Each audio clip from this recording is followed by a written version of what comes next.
I'm Nolan Beilstein, and welcome to another episode of Gen Z in Manufacturing, a podcast where I talk to young people about their journeys in manufacturing, how they intend to influence the industry, and what they are looking for from an employer.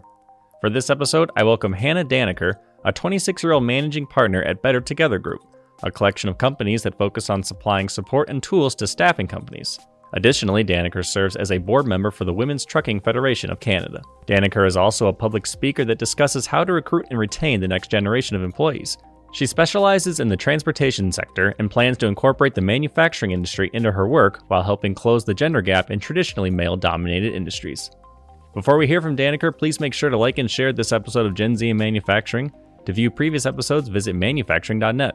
If you are a member of Gen Z and would like to discuss your experience in the manufacturing industry, please get in touch with me, Nolan Beilstein, at nolan@ien.com. All right, Hannah, well, thanks for joining Gen Z in Manufacturing. To open up, I wanted to ask how you got into the trucking space and what recently pulled you towards manufacturing. Yeah, absolutely. So I got into trucking because I was born into it. I tell people that I teethed on the industry from the time that I was really little. My grandpa was a truck driver, my uncle, and then my father started a transportation agency where we helped place drivers. And our whole concept was just revolutionizing the way that people saw the industry because it has not always had the best general understanding from the public. And so that was kind of how that started and how I got into transportation. And then I joined the Women's Trucking Federation of Canada board about a year ago right now, and have been very excited about that. But more than that, really opened up my eyes to just how many industries are out there that have so much value that the next generation of people just doesn't know anything about. And manufacturing fell into that category of just something that they don't really understand or know and has so much value. And so I was pretty passionate about helping them find that spot. So as you speak to older generations, what is one thing that always surprises them about Gen Z? Yeah, I could talk about that forever. But the one thing that I think has stood out the most in the last little while through some of these presentations that I give about recruiting the next gen has been that managers will often say to me, like, Gen Z has this wall. I just can't get them to take this wall down. It's really hard. They come in, their ability to be influenced is pretty minimal. And typically what I talk about there is how millennials, as I understand them, I'm not one, but as I understand them, had the ability to create what I would deem like a net. They came into the working worlds where they still had the opportunity to make critical decisions for themselves based on the information that was in front of them. Whereas Gen Z has come into the working world and basically just life, where so many opinions and so many leaders and so many thought leaders are out there with so many different things going on, that they're being influenced from the moment they wake up to the moment they go to sleep every single day. And so as a generation, rather than being able to take that information, absorb it, understand it for what it means to them, and then send it back, they just kind of reject a lot of stuff up front until they have a true connection and trust with the people that are delivering it to them.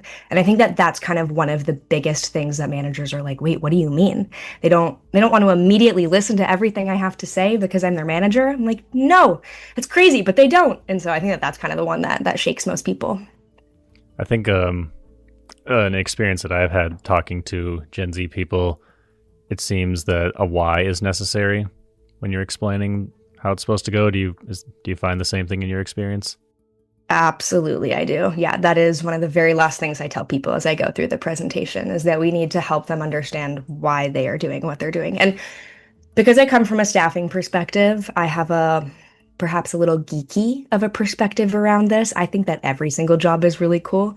I'm like, you know what? If you're making pens and someone is writing a check, that is the check of someone's life that they could be taking home. Maybe it's a letter that they're sending to a different place, or a letter that they're writing to pass to the, like, after they leave this earth to the next generation. And so I always have something that I'm like, no, every job is really cool and every opportunity is really cool. And if you take a big step back from whatever you're doing, you can find a really incredible why behind the most simple of jobs, no matter what they are. And that's really important to them. You need to do this, but that's the two pieces. You need to do this, A, because we need this many units done so that we can support our customers, so that we can pay our bills. And it has to be that kind of internal, this is what we're doing, why we're doing it around your KPIs. But then you also need them to be connected to the message of what you're doing as a company and what you're trying to move forward in the community, I think. You mentioned that you've noticed young people experiencing more anxiety, depression, loneliness than older generations. Just explain to some older hiring managers, older executives, what emotional labor does Gen Z carry into work every day? Yeah, that's such a good question. I would say everything. Everything they're experiencing at home, they're carrying through into the doors that they're walking into your building. That was an awkward sentence. But no matter what they're experiencing, wherever it is, I don't think that anybody truly has the ability to separate work from home. I think that no matter what, the thoughts you're having will continue to dominate a thought pattern and a thought process, no matter the seat you're sitting in or where you're going. And while I think that other generations before us, I think that millennials kind of started to break this trend, but boomers, Gen X, their ability to turn that off or at least ignore it was significantly higher, and ours is not. Why is that? Where's the filter? Where did that go? I think that it has to do with a couple of things. I think that part of it is technology and part of it was COVID. I think that because of technology, all of those lines have been crossed everywhere. Because of COVID and the way that we all got sent to work from home, that home and work life kind of collided. And then because of technology, the availability and the access is always there. So even if your Gen Z comes in and does the very best that they can do to completely stop thinking about something, they then get a 30-minute lunch break and they can pick up their phone and see 100 notifications about that very thing that they've been trying to ignore, and then get completely whirlwinded back into the same thought pattern that they had originally. And so, yeah, access, availability, and then that workplace, work life collide, I think. So, what do those challenges look like in the workplace? And then what can employers do to spot the signs of that happening? Yeah, I think there's two things. A, is it different than what you typically experience with this Gen Z? So you can compare their productivity day over day, week over week, month over month, quarter over quarter, depending on how long you've had them. And if it's really dipped, you can start conversations and ask questions and try and figure out what's going on. And that's a really, really easy place to start thinking and looking, and then just being aware.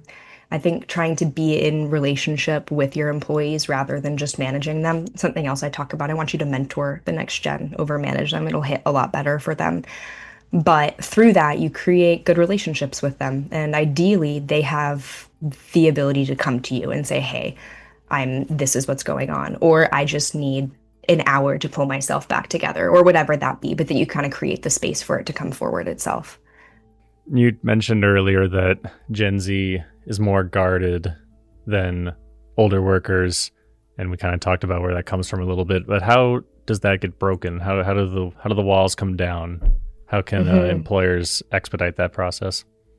Absolutely. I think through trust is really what it comes back to. I think that for a really long time, they've been working on creating that steady, firm arm that goes out and says, I'm not going to let you touch or affect me or influence me or in any way until I can truly trust you. And so I think that that comes the way that anybody creates trust. It's a combination of time and shared experiences and follow through, I think. In the presentation you sent me, you discussed imposter syndrome. Can you briefly explain what that means for those who aren't familiar? Yes, absolutely. So 70% of people experience imposter syndrome, and imposter syndrome is basically the little voice that comes into your brain and tells you you aren't good enough, or this isn't for you, or you are pretending and this shouldn't be your opportunity. And then feeling like you can't take that next step, I think would be the way I'd describe that. Do you think Gen Z is the first generation to really feel this, or has that always been present throughout every generation and now it just has a name? Yeah, I think that they are most certainly not the most, or not the first generation to experience it. It's 70% of humans, so not even just Gen Z, but humans experience this feeling or this emotion. I don't know about you. Sometimes I experience it regularly. I'll do something or get something or book something, and I'll be like, oh my gosh, what on the planet? But I think that the next generation, unfortunately, really wasn't supposed to experience this. They were supposed to have the information normally through tech or the experiences. They were able to, pardon me, where they were supposed to be able to say, I've got this info. I know this is true. I know this is correct. And I've got the proof from it. But I think that because of the way that COVID happened as they were escalating into their adulthood, their ability to lean into those experiences was diminished. So now all they have is information, which isn't enough to help you overcome that, at least in my opinion. But no, I think it's an everybody problem. Is imposter syndrome in Gen Z specifically linked to how they were raised or how society is structured? What do you think? I think it really comes back to COVID, just kind of how I had mentioned that they were hoping to get all these experiences. They were set up to have fantastic internships and oh gosh, what's the word I'm looking for? Co-op experiences, but some of those really fundamental things just didn't happen because the world was closed for a couple years. What are some ways that employers might unknowingly or unintentionally reinforce the feelings of inadequacy? That is such a good question.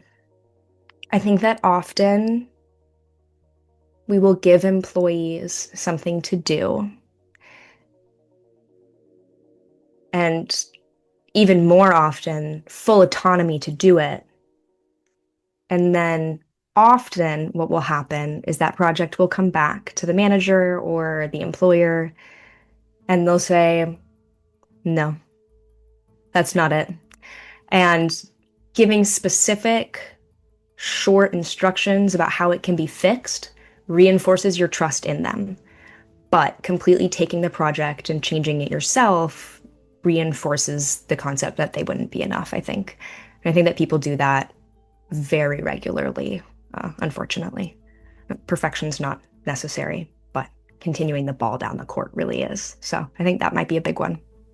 Do you have any examples you can share of peers you know or people you've helped with Yeah. get jobs in certain spots that like these kind of, I don't want to say like a trauma or nightmare story, but just like something like that, a similar situation? Yes, it's hopefully not a trauma situation, but I had one this morning I can share with you right now. So I have a new marketing intern who's starting. She's sitting right across from me. I can see her at this moment. And we were doing a project together. I had given her some stuff to do and passed it off, and she was crushing it, absolutely crushing it. And then she gave me back some verbiage of what she wanted to post on something. And I was like, great. And we're going to completely change it. And I had to catch myself in that moment. I really wanted to take the whole thing from her and just be like, I'm just going to write it for you.